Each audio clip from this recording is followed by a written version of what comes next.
स्थिरता छैन, यो सरकारै छैन नि। कस्तो कुरा गर्नु तपाईँले? छैन भन्दा पनि भयो, सरकार छैन। अब हिजो गृहमन्त्री मैले पनि अर्डर गरेँ होइन, सम्मानीय प्रधानमन्त्रीजीले नै गोली चल्यो। त्यहीँबाट घिसार्नु पर्छ कि पर्दैन भन्नुहोस् त? त्यसै चलाए पुलिस, पुलिस फसेको फसेन। अब सायद त्यो गोली हान्ने पुलिसलाई चाहिँ के गर्ने हो त? भित्र लाने हो कि बन्द होइन के भने त्यो गृहमन्त्रीले? त्यति नपुग्छ, उसले त रेस्पोन्सिबिलिटी लिनुपर्छ।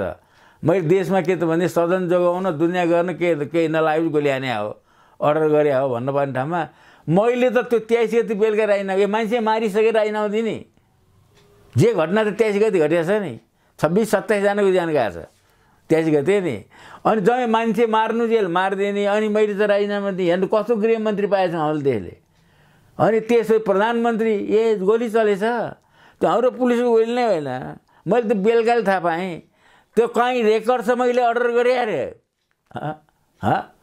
मैले रेकर्ड छ, कति अपराधी हेर्नुहोस्।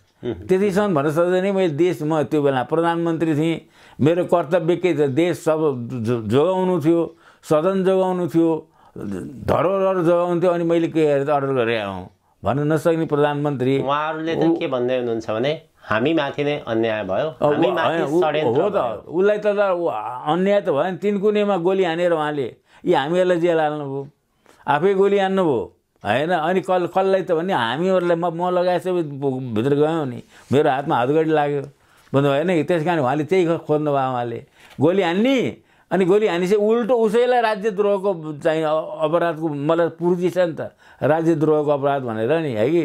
र त्यस कारण त्यही गर्छु भन्दा उहाँ फस्यो। अब त राज्यद्रोहको अपराध उत्तिखेरै टिपेर मलाई बोल्न दिनै हुँदैन भन्नु भएन कि? ल भित्र हालिदिनु पर्छ।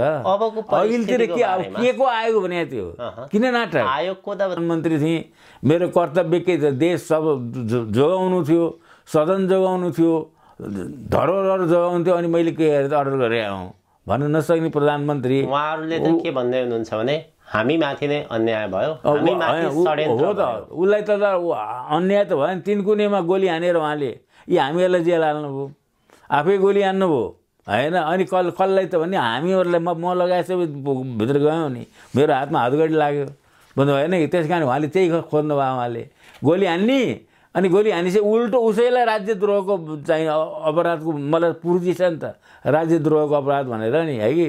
र त्यस कारण त्यही गर्छु भन्दा उहाँ फस्यो। अब त राज्यद्रोहको अपराध उत्तिखेरै टिपेर मलाई बोल्न दिनै हुँदैन भन्नु भएन कि? ल भित्र हालिदिनु पर्छ। अघिल्तिर के को आएको भने त्यो किन नाटक? आयोगको त